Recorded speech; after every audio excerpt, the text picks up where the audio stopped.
भगवद गीता अध्याय 2 श्लोक 61 से 66 तक। भगवद गीता अध्याय 2 श्लोक 61। तानि सर्वाणि संयमय युक्त आसीत मत्परः वशे ही यस्येन्द्रियाणि तस्य प्रज्ञा प्रतिष्ठिता। सारांश, इंद्रियों को वश में करना ही सच्चे ज्ञान का आधार है। मन को भगवान श्री कृष्ण में लगाना चाहिए। जब इंद्रियां नियंत्रण में रहती हैं, तब मन शांत होता है। बिना संयम के बुद्धि स्थिर नहीं रहती। भक्ति और आत्मनियंत्रण से ही मन स्थिर होता है। भगवद गीता अध्याय 2 श्लोक 62।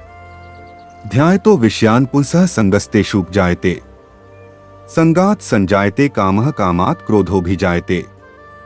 सारांश, जो व्यक्ति विषयों का चिंतन करता है उसमें आसक्ति पैदा होती है। आसक्ति से इच्छा जन्म लेती है। इच्छा पूरी न होने पर क्रोध आता है। क्रोध मनुष्य की शांति और विवेक को नष्ट कर देता है। इसलिए मन को भगवान में लगाना ही शांति का मार्ग है।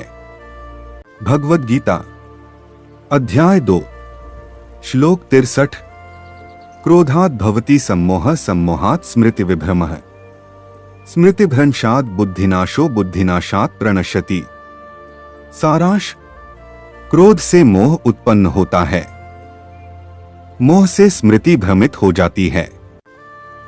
स्मृति के नष्ट होने पर बुद्धि नष्ट हो जाती है। बुद्धि नष्ट होने पर मनुष्य का पतन होता है। इसलिए क्रोध पर नियंत्रण ही सच्ची जीत है। भगवद गीता अध्याय 2 श्लोक 64। रागद्वेष वियुक्तैस्तु विषयानिन्द्रियश्चरन् आत्मवशैर्विधेयात्मा प्रसादमधिगच्छति। सारांश, जो व्यक्ति राग और द्वेष से मुक्त होता है वही शांत रहता है। वह अपने इंद्रियों को नियंत्रण में रखता है। ऐसा संयमी व्यक्ति परम प्रसन्नता को प्राप्त करता है। सुख दुख से ऊपर उठना ही सच्ची बुद्धिमत्ता है। आत्मनियंत्रण और संभाव से ही शांति मिलती है। भगवद गीता अध्याय 2 श्लोक 65।